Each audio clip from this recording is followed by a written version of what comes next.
BFM Business présente Edwige Chevrillon, la grande interview. Bonsoir à tous, bienvenue dans cette grande interview. On va parler rentrée scolaire, on va parler évidemment négociations commerciales puisque notre invité c'est Dominique Schelcher, le patron, le président de Système U. Bonsoir Dominique Schelcher. Bonsoir Edwige Chevrillon. Merci d'être avec nous, vous êtes très sollicité en ce moment. On sait que la semaine dernière il y a eu ces négociations autour de Bruno Le Maire. D'un côté les distributeurs, de l'autre côté justement les industriels. Il a eu une phrase quand même le ministre hier, il a dit il y en a marre quand même de ces essuie-glaces. Un coup on voit les industriels, un coup on voit les distributeurs. C'était Michel-Édouard Leclerc qui disait ça. Est-ce qu'il y a un moment où il ne faudra pas arrêter, il faudra vous mettre tous autour, ou c'est impossible de vous mettre tous autour de la table ? Mais je comprends et je comprends notamment, je me mets à la place des consommateurs qui se disent ça se renvoie la balle en permanence et ça ne trouve pas de solution à notre problème qui est celui de l'inflation. Donc pour moi, tout ça traduit quoi en fait ? C'est qu'on est à la fin d'un système. On est à la fin d'un système, il faut qu'on invente le nouveau et pour l'instant, le logiciel de notre futur mode de fonctionnement, on l'a pas encore trouvé. Et c'est par exemple pour ça que moi, depuis longtemps, depuis le mois de mars, je fais cette fameuse proposition de casser le système actuel de négociation pendant 3 mois avec des prix qui s'appliquent toute l'année et nous permettre de négocier tout au long de l'année. C'est ça qu'il faudrait faire. C'est le cas dans tous les pays du monde, partout en Europe. Et nous, on est enfermés dans un système qui stresse tout le monde et qui aujourd'hui est inefficace. Ouais. On va en reparler évidemment dans un instant. Juste, tiens, comme ça, on va pas faire de la politique, mais quand même, il joue gros, non, Bruno Le Maire ? Parce que depuis le temps qu'il promet aux Français, ça y est, il y aura un mois de juillet vert, un mois d'août vert, un septembre vert. Il perd un peu de sa crédibilité, même vis-à-vis de vous ? Alors c'est pas lui qui a inventé l'expression septembre vert, il a toujours été plus ou moins prudent. C'est sûr que l'équation de la rentrée est complexe. Une inflation qui reste à un niveau élevé, y compris dans l'alimentaire, on est à 11%. Un léger rebond sur l'inflation en général en raison des prix de l'énergie. L'impossibilité de mettre une rallonge sur des aides, et il a été très ferme et très clair là-dessus. Donc c'est sûr que l'automne est extrêmement complexe là pour le ministre de l'économie, ça faut le reconnaître. Oui, il joue gros quoi. Et donc, les enjeux sont très gros. Ouais. Cette rentrée des classes, cette rentrée scolaire, comment s'est-elle passée là depuis quelques jours ? Alors évidemment, les parents ont anticipé, mais malgré tout, par exemple, comment s'est passé ce week-end ? Le week-end en lui-même a été bon, mais si on parle de l'ensemble de cette campagne de rentrée des classes, elle est plutôt morose. Et en fait, comme toutes les activités, elle est affectée par l'inflation. Et donc, très concrètement, si vous me posez la question, c'est légèrement négatif à date chez Système U, en termes d'activité sur donc la papeterie, la maroquinerie, etc. Par contre, on fait encore 15% du chiffre d'affaires de l'ensemble de la campagne cette semaine. Donc peut-être qu'on va rattraper ce léger retard, et je l'espère en tout cas. Oui, donc c'est une rentrée assez morose. Les foires au vin, juste à commencer. Oui, allez, consommer avec modération, encore une fois. Absolument. Septembre, c'est le mois évidemment des foires au vin. Système U, c'est la dernière dans le mois. Oui. Nous, on est toujours à la fin du mois de septembre, une fois que tout le monde est passé. Mais quand il y a peut-être de nouveau qui a commencé. Quand il y a de nouveau du budget, quand les salaires tombent de nouveau à la fin du mois, nous on revient à ce moment-là et on prépare une très très belle foire avec. Je crois que cette année, on a battu de la part des magasins un record de commandes chez Système U.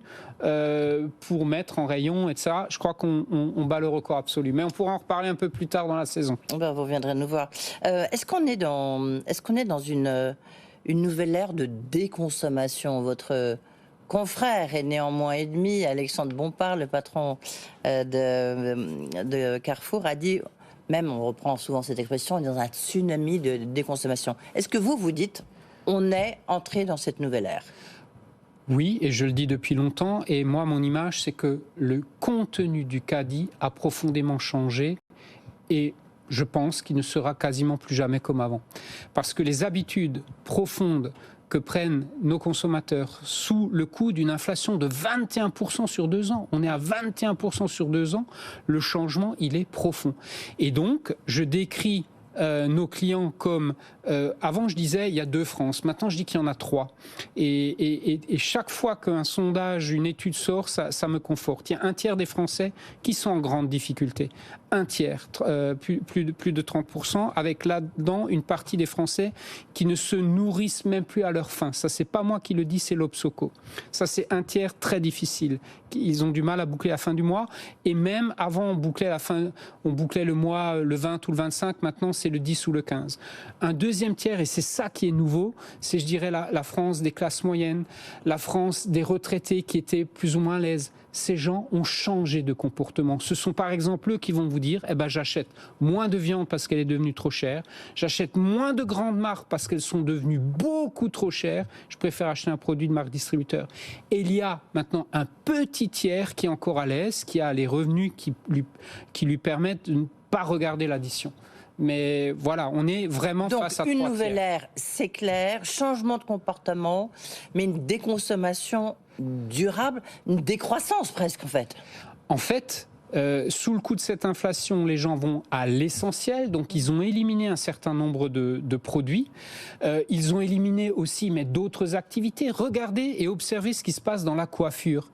600 dépôts de bilan depuis le début de l'année, et les gens vont moins souvent chez le coiffeur. C'est pareil dans l'alimentaire, donc tout évolue. Et oui, il y a moins de produits dans le caddie au bout du compte, donc le caddie change de visage en profondeur. Juste... une précision quand même, cette fameuse négociation commerciale qui devrait reprendre donc d'ici la fin de l'année, c'est quoi la deadline? Parce qu'on a du mal à comprendre. Certains parlent de fin décembre, d'autres parlent de fin janvier. Donc pour vous, Dominique Schelser, c'est quand? Habituellement, c'est du 1er décembre au 28 février. Oui. Là, l'objectif, c'est d'avancer ça au 15 octobre. 15 octobre, mais avec une fin. Avec une fin souhaitée. Au départ, on parlait même de fin décembre. Oui. Maintenant, on parle de courant janvier. La date exacte reste à définir et normalement, ça va être régi par une loi. Et Bruno Le Maire l'a dit hier, une loi qui devrait être promulguée aux alentours apparemment du 15 courant octobre ou plus tard fin novembre. D'accord, une loi. Est-ce qu'on va gagner 3 mois d'inflation ? Puisque vous remontez dans vos négos commerciales. Changer la donne veut dire nous permettre de renégocier. Aujourd'hui, la situation, tout le monde l'a compris, elle est bloquée parce que les grands industriels, particulièrement les 75 qui auraient dû se réinvestir dans la négociation, n'ont pas voulu jouer le jeu. Clairement, c'est établi par tout le monde, c'est dit, tout le monde l'a compris. Donc nous, on est encore une fois dans les starting blocks pour renégocier. Si ça démarre le 15 octobre, on peut avoir les premiers signes d'application dans les rayons, effectivement début janvier pour les premiers signes. Mais tout ça s'applique dans le temps, mais à partir de 1er janvier, c'est possible si tout le monde joue le jeu. Mais oui, mais les grandes marques nationales, elles n'ont pas joué le jeu. Les industriels, ils ne jouent pas le jeu. Non, j'ai donné l'autre jour chez une de vos consoeurs plusieurs exemples. On nous dit oui, mais on a joué le jeu, on a donné un coup de booster, c'est ça l'expression du syndicat des grands industriels, en faisant des réductions de prix et des promotions. Ça a été de l'ordre du symbolique, je vous le dis vraiment. Et c'est sans compter, et là c'est un confrère à moi qui l'a dit pas plus tard que hier sur une grande onde, il y a des dizaines de fournisseurs qui n'ont même pas décroché le téléphone quand les enseignes appelaient, et c'est vrai chez nous aussi. Et donc, tous les signes vont dans le même sens. Qui vous avez appelé qui n'a pas décroché ? Allez-y, Dominique Schelser. Mais attendez, le Nemenschim, visiblement, c'est ce qui va se passer. Ils sont très nombreux. Moi, ce qui m'appresse... Mais c'est des grandes marques nationales ? Des très grandes marques nationales. Dans les 75, ce ne sont que des grandes marques. Bien sûr, je reprécise ici que ne sont pas concernés dans ces grandes marques les PME. Les PME, les ETI françaises ne sont pas concernés. On parle de grandes marques internationales. Ce qui était le plus choquant, c'est qu'on nous annonce, oui, on va vous faire des promos, oui, on va vous faire des baisses de prix, et qu'on a perdu 6 mois. On a perdu 6 mois depuis que cette discussion a démarré au printemps. Alors, est-ce que justement, il y a une espèce de complot pour que l'inflation ne baisse pas ? Je vous propose d'écouter Michel-Édouard Leclerc, qui était ce matin chez nos confrères d'Europe 1. Il a été assez cash, vous nous direz si vous partagez son sentiment. On l'écoute, Michel-Édouard Leclerc. Regardez les débats au FMI, ils disent « Ah mais la règle du jeu, il ne faut pas que ça descende en dessous ». Maintenant on commence à dire 3-4% ce serait bien. Mais 3-4% quand vous empruntez, c'est énorme pour un foyer français. 3-4% en permanence comme ça sur le budget des ménages, c'est énorme. Ouais, mais le FMI... il y a des gens qui sont pour l'inflation. Il y a des financiers qui sont pour l'inflation. Et donc c'est un combat politique. Ce n'est pas qu'un combat entre distributeurs et industriels. Ce n'est pas qu'un combat entre Monsieur le maire, Olivia Grégoire et d'autres membres du gouvernement ou du Parlement. C'est un problème politique. Voilà.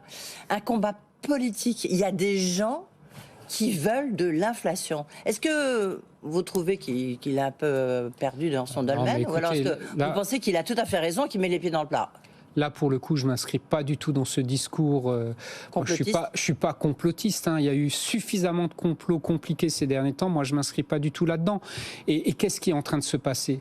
Moi, j'étais, comme vous d'ailleurs, à la REF du MEDEF la semaine dernière, la fameuse rentrée des entreprises. Qu'est-ce qu'on entendait à cette rentrée quand on tendait l'oreille? Que de nombreux secteurs économiques sont en train de ralentir et rentrent dans une période beaucoup plus difficile. C'est un nouveau cycle économique qui démarre là. Donc on va vers un ralentissement. En Allemagne, c'est la récession depuis 2 trimestres. Et donc, ce ralentissement va rattraper tout le monde et va rattraper ce sujet de l'inflation. Et à un moment, il faudra bien redynamiser l'offre, baisser un certain nombre de prix pour que la machine redémarre. C'est ça. Et donc, moi, je ne vois pas de complot derrière ça. Il y a des mécanismes économiques. Combien de produits qui sont ou qui vont être bloqués chez Système U? Je vous rappelle le dispositif Système U. Système U a été la première enseigne à mettre en place un panier anti-inflation dès le 15 février. La demande était en mars, dès le 15 février. Raison pour laquelle... ici, du reste, oui. Absolument, je vous l'avais annoncé, et raison pour laquelle la Première ministre était venue visiter un de nos magasins. Et là, ce sont les meilleures ventes de produits à prix coûtant, première opération qu'on prolonge jusqu'au 31 décembre. Il y a également 4 fruits et légumes à prix coûtant chaque semaine. C'est un investissement très important. C'est pas de marge qu'on prend, qu'on donne aux clients. On a commencé à baisser les prix au mois de juin. 450 produits U qui ont baissé au mois de juin. Et suite à la demande du gouvernement la semaine dernière, on double, on passe à 450 produits supplémentaires, donc 900 au total. Mais qui couvre l'ensemble du spectre dont a besoin... Absolument. Famille, il y a là-dedans des produits de droguerie, des produits d'hygiène, il y a de l'alimentaire et des produits frais. L'ensemble du spectre est couvert. Mais vous voyez bien, ce sont des produits U, parce que les produits, on discute justement toute l'année avec nos fournisseurs. Ce sont aussi des produits sur lesquels on maîtrise le prix et sur lesquels on peut agir. Donc c'est bien la preuve qu'on peut agir, contrairement aux marques nationales, où s'il n'y a pas de renégociation, pas de rediscussion, il y a quelques baisses, parce que certains ont joué le jeu, mais ils sont trop peu nombreux. En fait, comme vous dites, il faut casser le système, il faut que tout remette à plat. Il faut changer le système. Non, enfin, là, vraiment, on est à la fin d'un fonctionnement dans la grande distribution. Il faut réinventer autre chose. Moi-même, je n'ai pas toute la solution, mais il y a une piste. Laissez-nous discuter toute l'année, vraiment. Et est-ce qu'il faut supprimer la loi Escrozaille ? Alors là, on sait que Bercy était contre, hein, Bruno Le Maire l'a dit aussi. Il l'a redit très fermement clairement hier chez nos confrères de BFM Moi, ce que je dis, c'est qu'elle arrive au mauvais moment, notamment à travers une de ces dispositions qui prévoit de limiter les promotions en produits d'hygiène.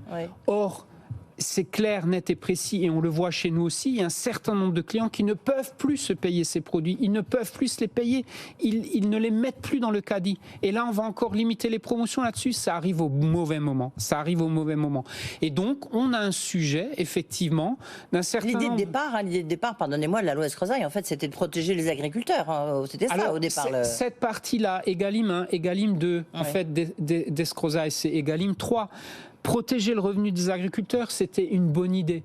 Mais aujourd'hui, on se retrouve dans, encore une fois, une contradiction qui est qu'il faut protéger ce revenu et payer le juste prix, et en même temps accompagner les Français sur une inflation qu'ils ne peuvent plus se payer et qui les contraint très fortement. Donc, oui, l'automne va être chaud.